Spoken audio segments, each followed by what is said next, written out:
We're now going to talk a little bit about motivation. What is motivation? What is it not?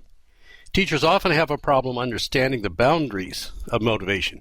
We often believe that we ought to be able to reach inside a child's head and turn the motivation switch on, that it's our failure if a student does not understand. Of course, it doesn't help that this is exactly the standard that state accreditation is assigning to us now. However, that is not really motivation.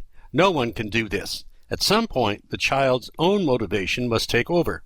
You see, when we want to reach into a child's head and motivate, we are really doing the child a disfavor. We are trying to motivate the child extrinsically, that is, from the outside. However, all of us really know that true motivation comes from the inside, or intrinsic motivation. Intrinsic is best because it comes from within us.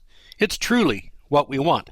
Think of yourself. What really motivates you to do a better job of teaching? I'll bet it's not money, but rather things like professional recognition, a sense of helping someone, personal satisfaction, a love of teaching. These things are all intrinsic. We'll discuss this a little more shortly, but the point is that, as a teacher, the best you can do to motivate a student is to provide the proper environment, the proper materials, and a personal belief in that child. After that, the child must do the rest. There are many models of motivation, again, as we've seen before, and I will focus on, as before, some of my favorites. There are two of them. That is, models that really explain the way the world works.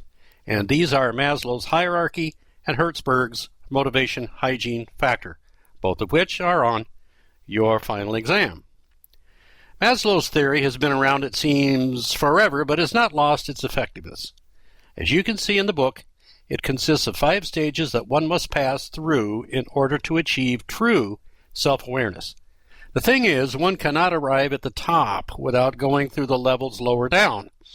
That part of the theory has been disproven to a certain extent, since we all know people who have come from more than humble beginnings and made it anyway.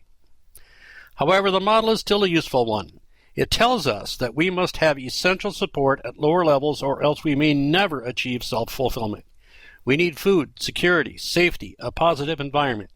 If we don't have these things, motivation is going to be much more difficult. This is, of course, a factor that is completely overlooked by those who wish to evaluate us as if these factors don't exist. That is why I believe that Maslow is telling us how the world really works. And secondly, there is Hertzberg's motivation hygiene factor. Another excellent motivation model, the most practical and useful one that I have seen, one that I have used in the classroom, and I believe any administrator can effectively use in the classroom.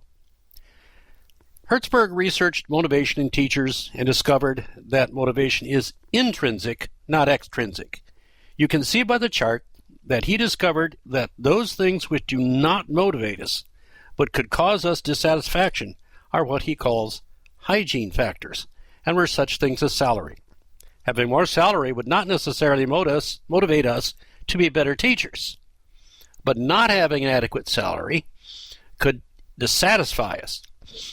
On the other hand, the things that did motivate were professional recognition or self-satisfaction or a belief that we are helping. These are intrinsic and are motivating factors. I believe that he is dead on accurate. Consider why you are in teaching. My guess would be that you all would be motivated by the intrinsic motivating factors. Interestingly enough, many motivating factors, as you can see from the chart, might not cost much, but would mean much. This brings us to our discussion topic.